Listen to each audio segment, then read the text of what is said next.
ഇടയിൽ പനമ്പുകാട് സുബ്രഹ്മണ്യ ക്ഷേത്രത്തിൽ ഉത്സവത്തിനിടെ ആന ഇടഞ്ഞു. നമ്മൾ നേരത്തെ പറഞ്ഞു, അത് വേണാട് ആദികേശവൻ എന്ന ആനയാണ് ഇടഞ്ഞത്. അയ്യോ, ആനയെ പിന്നീട് തളച്ചു. അതിൻ്റെ ദൃശ്യങ്ങളാണ് പ്രേക്ഷകർ കാണുന്നത്. ഈ ഒരാളെയൊക്കെ തള്ളി താഴെ ഇടുന്നൊക്കെ ഉണ്ട്. എന്തായാലും വലിയ പ്രശ്നം ഉണ്ടാക്കിയില്ല എന്ന് തോന്നുന്നു.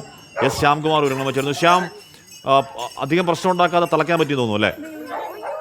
തീർച്ചയായും ഹാഷ്മി, ആനയുടെ കാലുകളിൽ കൂച്ചുവിലങ്ങിട്ട് തളച്ച് തന്നെയാണ് ആനയെ എഴുന്നള്ളത്തിനായി കൊണ്ടുപോയിരുന്നത്. പിൻകാലുകളിൽ കൂച്ചുവിലങ്ങ് ഇട്ടിരുന്നത് കൊണ്ട് തന്നെ ആനയ്ക്ക് ഓടാനോ മറ്റ് അപകടങ്ങൾ ഉണ്ടാക്കാനോ സാധിച്ചിരുന്നില്ല. ഇതോടെയാണ് ആനയുടെ പുറത്ത് എഴുന്നള്ളത്തിന് ഇരുന്നിരുന്ന പൂജാരിയും അയാളുടെ സഹായിയും ഉൾപ്പെടെ നിലത്ത് വീണ ശേഷവും രക്ഷപ്പെട്ടത്. നിലവിൽ ആനയെ ശാന്തനാക്കുകയും ആനയെ അവിടെ നിന്ന് മാറ്റുകയും ചെയ്തിട്ടുണ്ട്.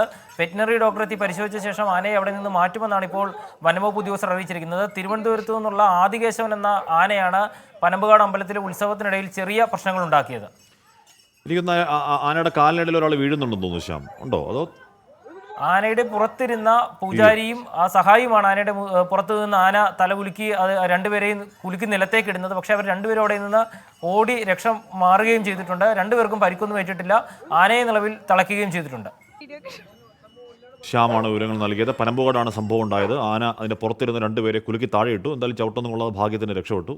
ആയുസിൻ്റെ ബലം എന്നൊക്കെ പറയില്ലേ, അതാണ് സംഭവം.